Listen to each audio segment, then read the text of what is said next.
Hi hello అండి, అందరూ బాగున్నారా? ఈరోజు బచ్చలి కూర పప్పు ఎలా చేయాలో చూద్దాము. ఈరోజు నేను కుండలో పప్పు చేస్తున్నాను. కుండలో చేసుకుంటే గ్యాస్ ఎక్కువ అయిపోతుంది అని అనుకోకండి. పప్పు అరగంట నానబెట్టి ఒక పొంగు రాగానే సిమ్లో పెట్టి చేసుకుంటే తొందరగా అయిపోతుంది. ఈ బిజీ లైఫ్లో టైం ఉంటుందా అని అనుకోకండి. జాబ్ చేసే లేడీస్ హాలిడేస్లో లేదంటే మీకు కుదిరినప్పుడు చేసుకోండి. ముందుగా కందిపప్పుని కడిగి నీళ్లు వేసి అరగంట నానబెట్టాలి.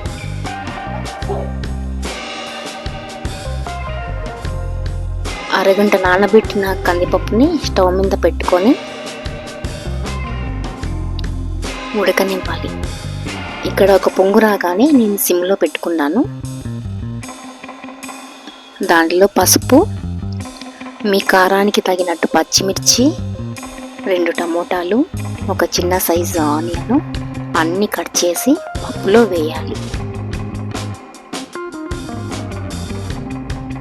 వేసి కలిపి మూత పెట్టుకోవాలి.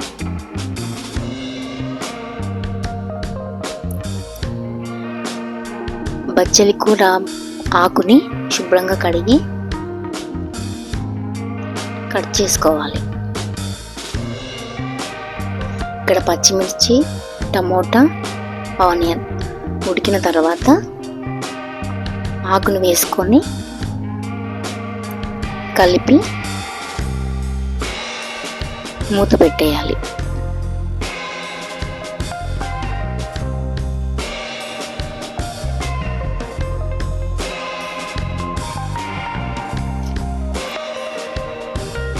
ఆకు కూడా ఉడికిపోయింది.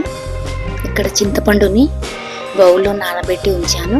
ఆ వాటర్ని పప్పులో వేయాలి. కందిపప్పు ఆకు ఉడికిన తర్వాత పప్పుని మెదుపుకోవాలి. ఇక్కడ పప్పు మెదిపేటప్పుడు సాల్ట్ వేసాను, ఆ క్లిప్ మిస్ అయింది. పప్పుకి పోపు పెడుతున్నాను. కడాయిలో ఆయిల్ వేసి ఆనియన్, వెల్లుల్లి వేసి ఆవాలు, జీలకర్ర వేసి వేపుకోవాలి. వేగిన తర్వాత ఎండుమిర్చి, కరివేపాకు వేసి వేగనివ్వాలి. 1/2 టీ స్పూన్ కారం వేసుకోండి. పప్పు చాలా రుచిగా ఉంటుంది.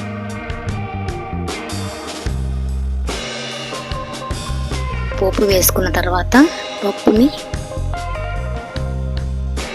కలపాలి.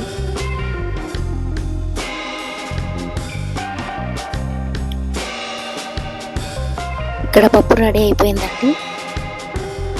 వేడి వేడి అన్నంలో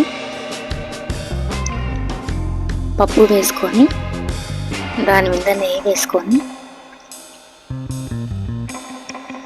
తింటే చాలా టేస్టీగా ఉంటుంది. కుండలో చేసిన బచ్చలి కూర పప్పు రెడీ.